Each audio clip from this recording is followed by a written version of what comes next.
আমার ফ্যামিলির সাথে, আমার বোন এবং বোনের স্বামীর সাথে। আমার বোন যখন ঢাকা থেকে আসতেছে আমার বোনের জামাই সহ, কুমিল্লা 14 গ্রাম নামে একটা স্থানে একটা দুর্ঘটনা করে। ওটা আপনারা মনে হয় অনেকেই জানেন। ওই বাসে 25 জন যাত্রী মারা গিয়েছিল 2003 সালে। ওই গাড়িতে আমার বোনের জামাই, আমার বোন এবং কি আমার বাইগনা, 6 মাসের একটা বাইগনা ওই গাড়িতে ছিল। আমার বোনের জামাই কিন্তু ওই অবস্থানে মারা যায়। আমার বোনটা বিশ্বাস করবেন কিনা জানি না, রক্তাক্ত অবস্থায় সে কিন্তু একটা ফার্মেসিতে তাকে পাই। ঘটনাটা ঘটে সকাল 11টায় আমরা খবর পাইছি, দুপুর 4টায়, বিকেল 4টায় আমরা খবর পাই। আমরা যাওয়ার পরে দেখি আমার বাগিনা ওই জায়গায় নেই। আমার বোন একটা ফার্মেসির ভিতরে কোনোরকম ব্যান্ডেজ করায় বসে রেখেছে। বিশ্বাস করবেন যখন বোনটারে হসপিটালে চলে আসছি আপনার ফেনীতে, আর বাগিনারে আমরা টোকাই পাইতেছি না। 6 মাসের বাচ্চা কই আছে, আমরা কই টোকাবো? ওরা কি করছে, আমার বাগিনারে নিয়ে চুরি করে নিয়ে গেছে। পুরোটা রাত আমাদেরকে কষ্ট দিয়েছে।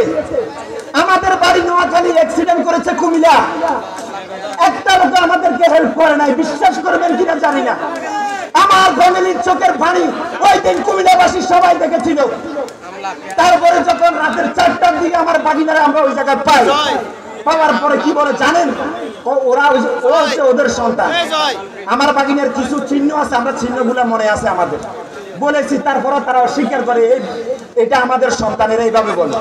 তারপরে ওদের লোকজনকে আমরা যখন হাত সাই ধরি, পা সাই ধরি, তখন কি করছে জানেন, বলতেছে একটা শর্তে দেব। কিসের দাম? 5,000 টাকা দেওয়া লাগবে।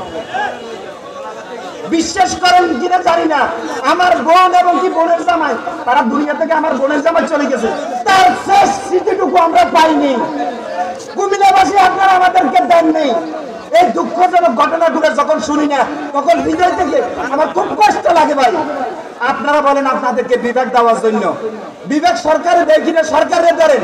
আমাদের নোয়াখালীর পিছনে লাগতে আসিয়েন না, যদি লাগতে আসেন ছেড়ে দেওয়া হবে না, নোয়াখালীবাসী ছেড়ে দেবে না।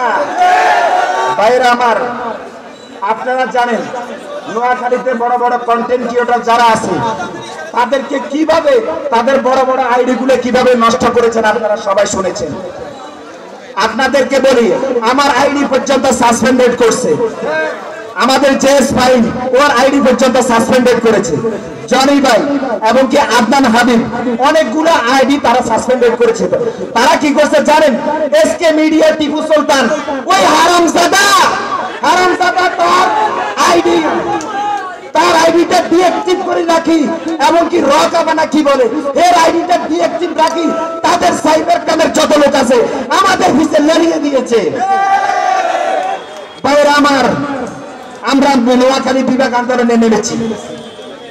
একটা আইডি যাবে আমার কিচ্ছু হবে না ভাই। আমি কিন্তু শিক্ষিত না, আমি একটা মূর্খ ছেলে। ওরা সবসময় আমার মেসেঞ্জারে আমার ফোন দিয়ে বলে, এ আলার তালা বদিল্লা তুই এত বড় বড় কি লেখে করস? আমি কোনোদিনও কারো কাছে শিক্ষিত দাবি করছি ভাই না। আমি এসএসসি পর্যন্ত লেখাপড়া করেছি, আমি লেখাপড়া বেশি করিনি। আমি এতটুকু জানি মাঠ পর্যায়ে কিভাবে কাজ করতে হয়, কিভাবে মানুষের অন্তরে ঢুকতে হয়, এগুলো কিন্তু আমি বরাবর জানি। আমি মূর্খ, আমি মাঠ পর্যায়ে কাজ করতেছি। আমি তো আর কেন্দ্রে যাইতেছি না, কেন্দ্রে যাইতেছি আমাদের